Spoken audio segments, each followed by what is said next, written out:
I've talked about Frank L. Packard in the earlier video for his 1922 novel Doors of the Night. The main thing to repeat here is that he worked as a civil engineer for the Canadian Pacific Railway, which is the primary setting for our next story in and around the city of Selkirk, Manitoba. The Wire Devils was published in 1918. It revolves around a gentleman thief and safecracker named Harry Maule, also known as the Hawk. At the beginning of the story, the Hawk already has the key to a cipher system used by a crime gang terrorizing Canada, the Wire Devils. The Devils have tapped the Canadian Pacific's telegraph lines, which they flagrantly use for communicating their plans amongst themselves across Canada. The Hawk hangs out around the smaller stations that are unmanned late at night to eavesdrop on the telegraph communications. The Devils are convinced their cipher is unbreakable and can be used with impunity, which makes them very irate when the Hawk keeps arriving at the planned robbery scenes ahead of them and making off with their loot. We're not told until the end of the book just how the Hawk got his hands on the cipher key, but the actual method he used allows us to make a few helpful assumptions up front. Here's our first message.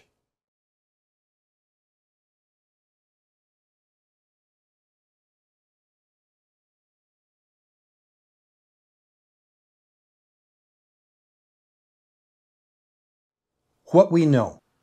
This is an unknown type, but is expected to be in English. The Hawk muses over how Poe would have trouble breaking it with his frequency attack on the letter E, indicating that there's some trick in skewing the letter distributions. Regardless, let's do a letter count. Graphing our letters, we can see that there's some weird peaks, and it's difficult to align anything simply to the letters in the range of L, N, Q, S, and T. Taking what Packard expects us to think is E at a shift of 15,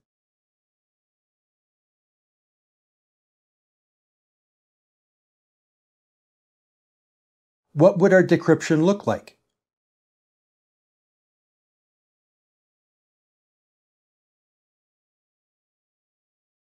Looks like garbage to me. Which is what he was aiming for. However, let's shift back a bit. Either Packard screwed up or he intentionally left us a glaring clue. We have two clear valleys. Specifically, two nearby letters don't appear at all in the message. It's still possible that this is some kind of a Caesar shift. If we rewind to a shift of 2, where X equals C, the valleys align to X and Z, which is perfectly reasonable. Decrypting the message now for this shift of 2, we get what looks a bit like garbage. However, there are a number of readable English fragments, including comb, what looks like paymaster, desk, and right. It's possible that there's some kind of transposition involved, a second embedded message, or just chaff. If we take the first line and try to make out 1 or 2 full words, there's a hint of combination starting 5 letters in. Combi is 5 letters long. Natio is 5 letters. What if we take the next 5 letters as well? We get N, in, up.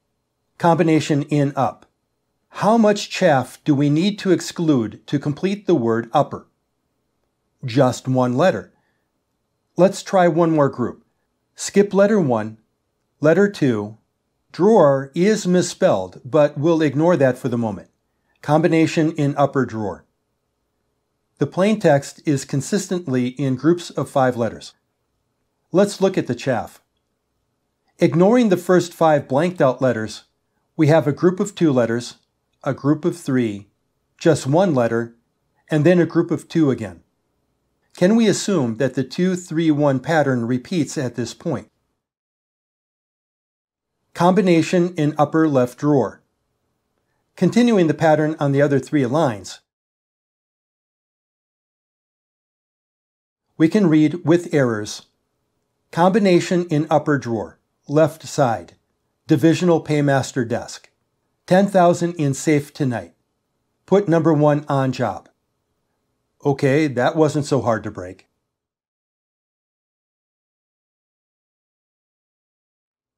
Based on the Hawk's comment, the cipher was designed with random null letters in the 2-3-1 pattern blocks to mask the English letter distributions.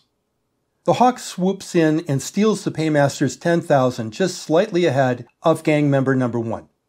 There is a bit of a scuffle between the two, but the Hawk manages to escape. Upset, the Devils arrange a new crime a few days later, and we can assume that they've changed the key. The Hawk intercepts Telegraph 2 as follows.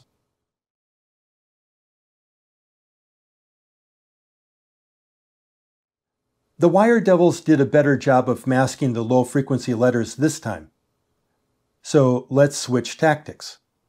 This is a long message and it's a pain to manually count up all of the letters correctly anyway. So since we already know that they use a Caesar shift, it's easy enough to just brute force all 25 shifts on the first 10 letters and look for the most promising one.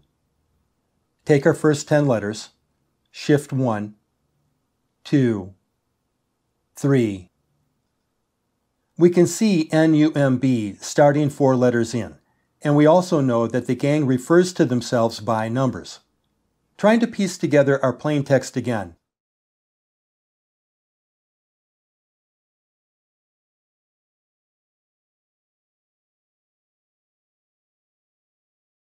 It looks like we have groups of 4 letters in a 3-1-2 pattern. The message is number 3 and 7, Isaac Kerschel's cash box tonight, as planned. Calhoun to report all line splices his own. Number 1 says Hawk slender, white hands, manicured, medium height, eyes and hair black, expensive tailored clothes. $2,000 out of reserve fund to number that puts a bullet in him. Before we go any farther on the remaining messages, let's look a little more closely at the first few letters from messages 1 and 2. The starting null block for message 1 is 5 letters long, and the plain text is taken out in blocks of 5. With message 2, the null header is 4 letters long, and the plain text was taken out in blocks of 4. This can't be a simple coincidence. Maybe the header is some kind of key marker telling the gang the group lengths, the amount of shift, and the null patterns to use. The only thing I can see right away is that letter 5 in message 1 is Y, and letter 4 is Z. Maybe the message grouping lengths are based on the appearance of the last few letters in the alphabet, such as X, Y, and Z. We don't have enough to work with for guessing the null patterns, that is 2-3-1 for message 1 and 3-1-2 for message 2. But it is interesting that with Y we had a Caesar shift of 2, and for Z we had a shift of 3. That is, the higher the letter, the bigger the Caesar shift.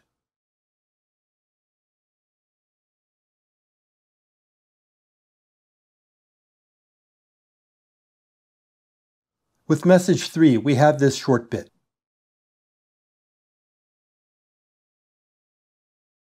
Putting our assumptions to work, Z is at letter position 2, implying groups of 2s. Z is the same terminal character as in message 2, suggesting another Caesar shift of 3.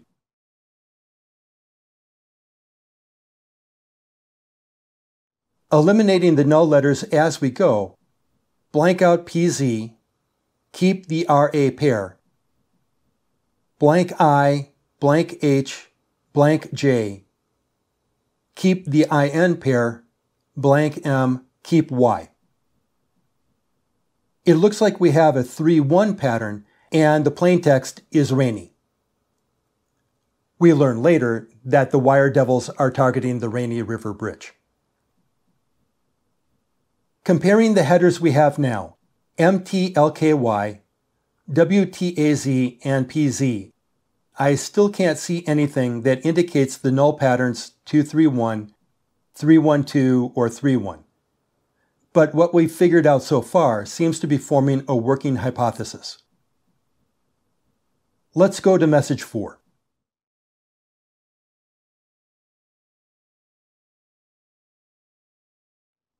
I'd really like you to pause here and solve this one on your own, and come back when you're done.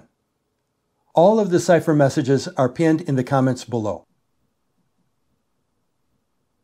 If we assume that the letters Y and Z are header block terminators, then X in position 4 must have the same function, meaning that we have groups of 4s again. Further, if Z showed a Caesar shift of 3 and Y a shift of 2, would it hurt to try a shift of 1 because of that X?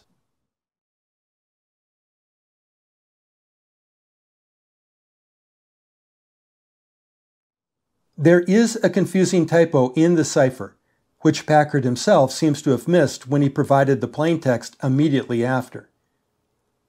Allowing for the existence of typos, which are very common in fictional ciphers, we can easily identify the null pattern as 1, 2, 3. Seal, wax, paper, planted behind large framed picture over mantel, Meridian's sitting room. And we're done. The only conceivable clue to the null patterns is that they follow 2, 3, 1, 3, 1, 2, and 1, 2, 3 sequences, which are shifts to the left. That is, we can get 1, 2, 3, 2, 3, 1, and 3, 1, 2 for a single shift left each. This corresponds to the Caesar shifts of the main alphabet, where X is a shift of 1 for the alphabet and the pattern, Y is a shift of 2 for both, and Z is a shift of 3 for both. Regardless, there's so much identifiable English text between the null groups that we can easily pick up on the pattern manually right away. As for the viability of my assumptions in this video, Packard closes the book by showing that the hawk hadn't been working solo all this time, and had a large number of men supporting him prior to the starting scene in the first chapter. He states that they'd collected hundreds of messages as they'd been targeting the gang. If that's true, then Packard's character had information that he never shared with the reader, which I consider poor writing practice. Anyway, if the hawk knew the full meaning of the header and didn't tell us, I think I'm justified in making my assumptions and holding on to them as long as they remain true. If we had any more than the 4 messages here, then we'd be able to definitively crack the header rules ourselves. If you want to read the book yourself, the link is in the description below. That's all I've got for now. See you at the next book stand.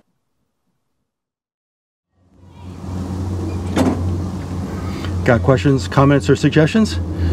Leave them in the comments below. Enjoyed this video? Then I encourage you to hit the like button and subscribe to this channel. If you want to show further support, you can join us over at the Black Chamber Patreon page, where you can get access to more how-to videos and PDFs on solving the cipher types covered here, additional crypts to solve, and more. Links pinned in the comments below. See you at the next drop point.